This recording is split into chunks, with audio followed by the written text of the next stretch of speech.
mă credeți că mă abțin tare mult să nu plâng. Pentru că tatăl meu a fost ofițer, din păcate a murit foarte tânăr, a murit la 57 de ani. Și lui datorez ceea ce sunt eu astăzi. Eu știu ce înseamnă să ai un ofițer în casă, știu ce înseamnă haina militară, știu ce înseamnă că nu poți părăsi garnizoana pentru că trebuie să anunți, știu ce înseamnă că trebuie să fii totdeauna acolo, prezent și nu-ți permiți multe lucruri.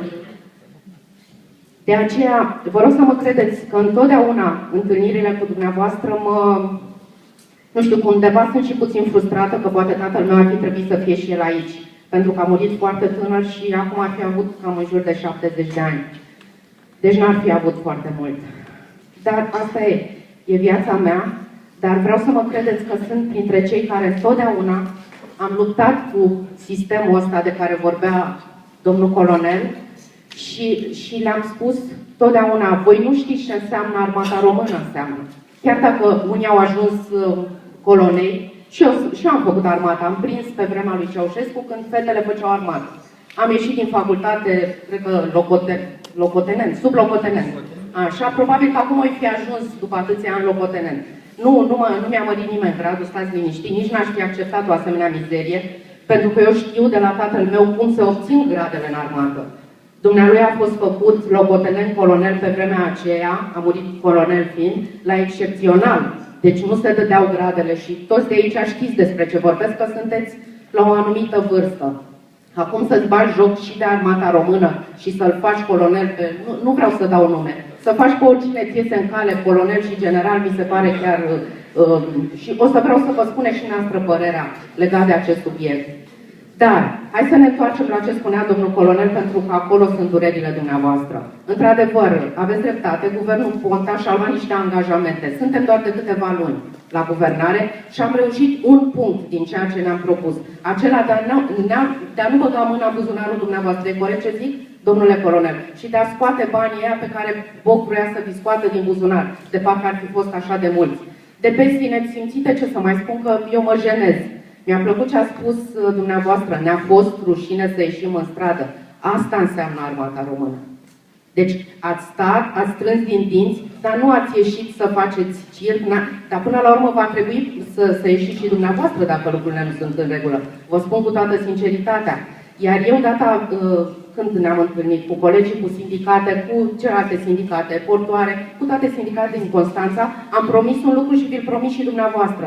Voi ridica cartonașul galben chiar și unui ministru de la noi din guvern.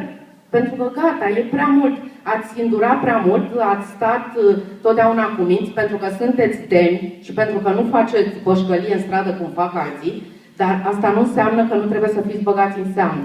Eu mi-am notat toate cele 3 puncte de care ați zis. Știu că am tot spus că cât de curând se va face pensiile, care tot zicem în fiecare luni că le aducem la nivelul din 2010. Știu toate astea, știu și colegii mei și nu o să mai vorbesc prea mult ca să aibă timp și dânsii să vorbească. De ordonanța de anulare mi-am notat cumulul de pensii cu salarii și foarte corect ați argumentat. Haideți că nu sunt 1 milion de oameni în situația asta ca să zici că faci o gaură la buget atât de consistentă încât să nu poți face lucrul ăsta.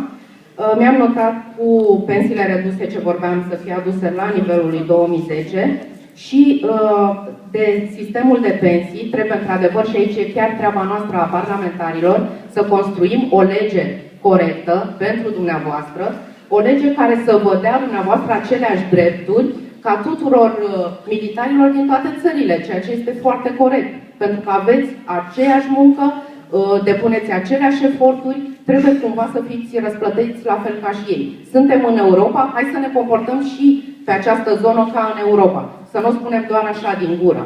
Bine, haideți că nu vreau să vă mai rețin, eu sunt aici să răspund tuturor întrebărilor dumneavoastră. Nu ne ferim de nicio întrebare, niciunul care suntem astăzi prezenți în mijlocul dumneavoastră, dar pentru asta trebuie să dau microfonul mai departe, să avem timp tot să vorbim. Vă mulțumesc tare mult și mult succes în continuare. Vă prețuiesc și vă iubesc, credeți-mă. În primul rând, dumneavoastră, succes, urmează de timp. Dacă îmi permiteți, am omis un lucru care